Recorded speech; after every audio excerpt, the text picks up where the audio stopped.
এবার বিজেপি সক্রিয় সদস্য পদ গ্রহণ করলেন বনগাঁ লোকসভা সাংসদ তথা কেন্দ্রীয় জাহাজ প্রতিমন্ত্রী শান্তনু ঠাকুর। দেশ জুড়ে বিজেপির সদস্য পদ অভিযান চলছে। এতদিন রাজ্যের বাইরে থাকার কারণে সক্রিয় সদস্য পদ গ্রহণ করতে পারেননি।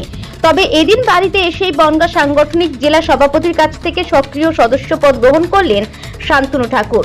তিনি সদস্য পদ গ্রহণ করে অন্যান্য কর্মীদের উদ্দেশ্যে বার্তা দিলেন, আপনারা যারা বিজেপিকে ভালোবাসেন তারাও অতি অবশ্যই এই সদস্য পদ অবিলম্বে গ্রহণ করার পাশাপাশি বিজেপির শক্তি বৃদ্ধি করার আহ্বান জানিয়েছেন। আজকে আমি তিনার এই রিসিভে আমি সই করতে পারলাম, আমি ধন্য। নমস্কার, সকলকে নতুন বছরের শুভেচ্ছা, প্রীতি, ভালোবাসা জানাই।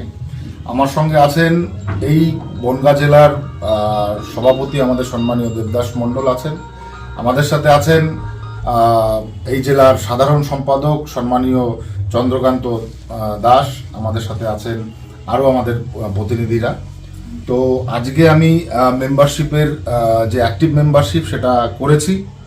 আমার জেলাতে যারা আছেন, যারা ভারতীয় জনতা পার্টিকে ভালোবাসেন, যারা ভারতীয় জনতা পার্টি করেন, তারা সকলে আপনারা অ্যাক্টিভ মেম্বার হবেন। অ্যাক্টিভ মেম্বার হওয়ার মাধ্যমে ভারতীয় জনতা পার্টির শক্তিকে বৃদ্ধি করবেন, এই আশা আকাঙ্ক্ষা আপনাদের সকলের কাছে।